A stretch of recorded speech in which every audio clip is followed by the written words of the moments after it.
As both a surfer and a scientist, I'm enthralled by waves.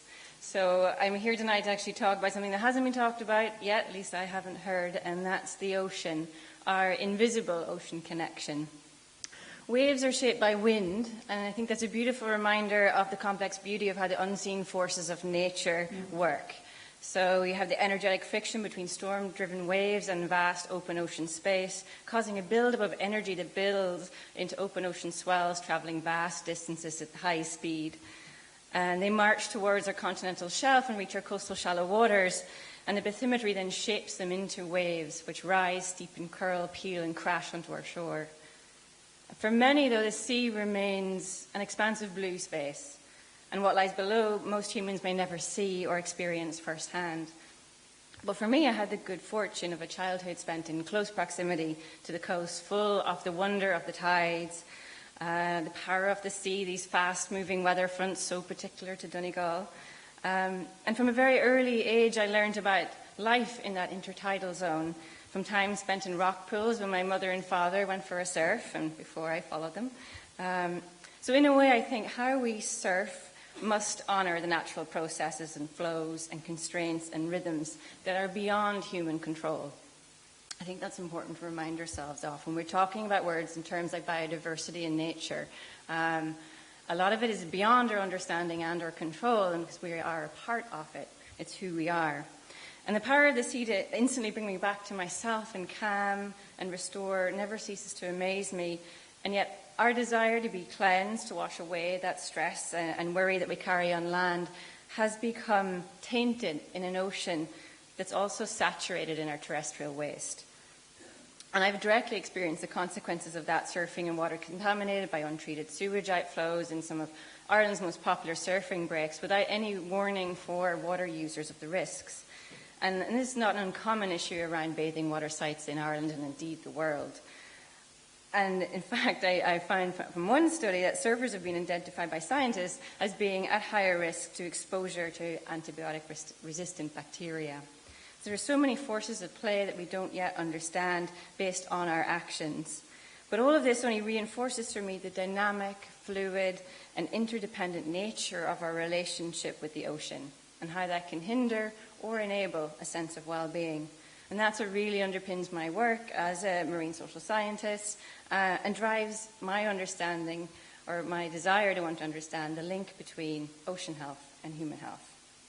And in Ireland, we're surrounded and keenly aware of water from source to sea. Waterways are like capillaries moving through the land, spreading vital nourishment for this body of land. And yet, even though the ocean covers over 3/4 of Earth is ocean, but only 90% remains unexplored, unknown. The ocean is our most powerful resource and gift when it comes to addressing the greatest global challenge of all that we've been hearing so much about, the climate crisis. And to quote my friends and colleagues, Ayanna Johnson, a marine biologist and founder of Urban Ocean Lab, Chad Nelson, founder of Surfrider Foundation, and Bren Smith, founder of Green Wave, the award-winning regenerative ocean farming initiative, there is a big blue gap in our approach to mitigating climate change. So what does the ocean do for us? What are the gifts we receive from the sea? How can it help us mitigate climate change? Well, the ocean regulates our climate. Marshes, wetlands, seagrasses, seaweeds, and mangroves in more tropical areas can absorb up to 5 times more carbon per acre than terrestrial forests, as well as producing 50 to 85% of the air we breathe. And these coastal ecosystems also provide better and less expensive protection from storms and flooding. And yet coastal marine ecosystems are the most degraded and threatened ecosystems in the world. And plankton, which provides the oxygen in the air we breathe, has been in decline by over 40%. But the sea also supports livelihoods. It's the lifeblood of coastal communities, from fishing to coastal tourism, recreation, all of which require a healthy ocean. And there's also tremendous potential to develop new employment opportunities, strengthen food sovereignty, buffer against those storms, reach our net zero carbon emission targets through, for example, considered and community-based renewable energy schemes, as well as drawing down that atmospheric carbon through regenerative ocean farming. The ocean also has the power to heal, And research is evidencing the powerful therapeutic and restorative benefits of being in, on, or near the sea and water, which I'm sure Joe will attest to with his daily morning sea swims. And the science is backing that up for diverse groups of people around the world, and not to mention the incredible advancements and breakthroughs in medicine from the discovery of new marine species. But instead of giving thanks for these gifts, we have turned the ocean into a commodity and lost any sense of a culture of reciprocity. The most vivid example of how tangled our societal actions and human behaviours are with the natural environment, and how there's no such thing as a way, is the emergence of plastic pollution in our oceans. And microplastics are so widespread that they're in our drinking water and entering our bodies, with poorly understood consequences. But it's not the only type of pollutant. There are a vast array of industrial, agricultural, domestic chemicals that pass through our rivers, estuaries, and land directly into our seas every day. And since Rachel Carson published Silent Spring in the 1960s to the present day, overall chemical production has risen 50-fold to keep pace with our demands. By 2050, chemical production will triple again. This level of pollution and toxicity poses a huge threat to human health, and it's weakening the ocean's capacity to offer us its life-sustaining gifts, its ability to protect us from the worst effects of climate change. So why don't we do something about it?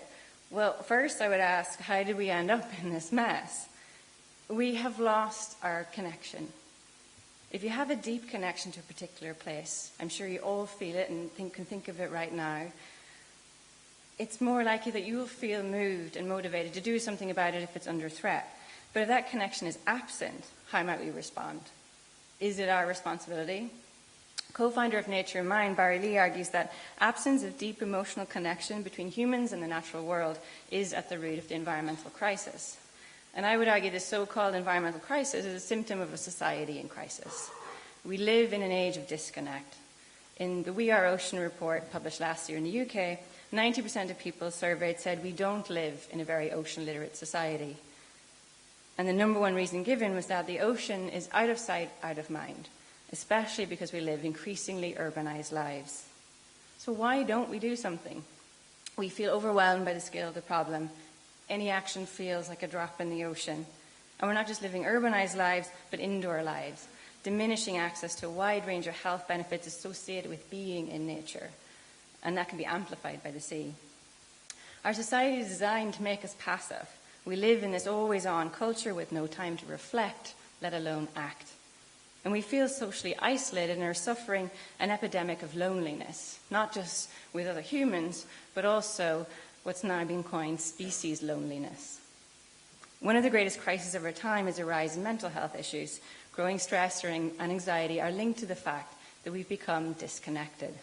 We have lost the sense of deep connection with our aliveness with the natural world. And the narrative of the sea in Ireland is traditionally one that is centred on the sea as a place of loss, associated with tragedy, poverty, and penance. And there's been a collective forgetting of the sea in particular since famine times, with the departure of coffin ships. And our lost connection is evidenced in the abandoned lazy beds and the edges of sea cliffs, and in the lost place names and Gaelic words dripping in a rich ecological sense of place. Dura, Oakwoods, Mayo, Plain of Views, Bruckless, Badger's Den, or words and their ecological understandings that don't even exist in English. Stein describes a particular flock of seabirds over a shoal of fish. Or the Shanachal, Cosav la Liavon Grania, means as relaxed as a basking shark. So this turning our backs on the sea has led to a cultural disconnect that has persisted into the 21st century, and in particular with regards to our sustainable management of marine resources. However, the very characteristics associated with loss, wild, unpredictable, stormy, are being reimagined by the huge success of recent initiatives such as Seafest and even the Wild Atlantic Way, and the recently established Irish Ocean Literacy Network, Clean Coast, Love Your Coast campaign, all point to a remembering and reawakening of our ocean heritage, a new narrative of the sea in Ireland. And my own story has been greatly shaped by those sea stories passed down through generations, almost like a genetic code, or what I'd like to call a blue heritage, really shaping my sense of home. Dr. Ayanna Johnson, when asked about what home means to her, said she doesn't see herself as one of 8 billion people, but one of 8 million species. And how sad it is to know that we may drive species extinct before we ever knew they existed. What actions, then, can we take to mainstream our ocean connection and restore our ocean's capacity to heal? I want to give you my top 5 in no particular order. Number 1, reconnect with the natural world. My work reveals how shared experiences in nature lead to greater social connection and empathy. Groups and organisations in Ireland are tapping into the restorative power of the ocean to tackle issues like mental health and environmental degradation in novel ways and reverse trends in declining nature experiences. And even small, simple actions for the environment, like beach cleans, can help foster a greater sense of social well-being and community. 2, become an ocean literate society. To be ocean literate means understanding how and why we are connected to the ocean. We need to create a more diverse and inclusive global ocean community. Then we need to share and celebrate new stories and experiences for why the ocean matters, and a remembering of stories past of how we've always been shaped by the sea. 3, restore the ocean as a safe and healthy space for all. So our ability to access and experience the sea in a positive way is shaped and determined by our history, culture, race, class, gender. So if we were to create a greater understanding of how ocean and human health are intrinsically linked, then we must create better access for those with diverse needs and abilities and restore the ocean as a safe and healthy space for all to experience and appreciate the wonderful health benefits the sea can offer in a responsible and sustainable way. And for example, every child in Ireland should have access to water safety training and ocean awareness education. 4, replant, regreen, and restore our coastlines and marine ecosystems. We are an island nation, and this should be a core part of our government's goals to reducing pollution, removing carbon emissions, protecting coastal communities, mitigating climate risks, and reaching our sustainable development goals. Finally, and by no means least, or perhaps actually most important of all, invest in women in marine science and ocean leadership. If the ocean is core to climate solutions, then women's leadership is key to climate action and justice. And that's been outlined in the new Women's Connected Leadership Declaration on Climate Justice, launched by Mary Robinson just last week. The declaration states how women and girls are already leading on climate justice, addressing the climate crisis in ways that heal rather than deepen systemic injustices. And yet these voices are often underrepresented and efforts inadequately supported. In her words, I invite you all to rise and lead on climate justice, and for those with relative power and privilege to make space for and support others. I wanted to leave you with I suppose some insight from my experience of also that's come through my passion with the ocean and traveling. And I think most of all, my experiences in the water around the world have taught me that the ocean doesn't discriminate and has incredible potential to connect. And in the words of Fireshte, a mother I taught to surf in Iran many years ago, the sea is purity. The sea is honest. It is truth without discrimination. It may be vicious, it may be calm, but it's always honest about how it is. The sea has incredible power to hold our memories and stories of the past, as well as its constant rhythmic pulse in shaping our lives and future selves. We depend utterly on the sea. It's our beating blue heart. We need it for our survival. We don't need to save our seas. We need to recognize how our seas can save us. Gurumila Maka.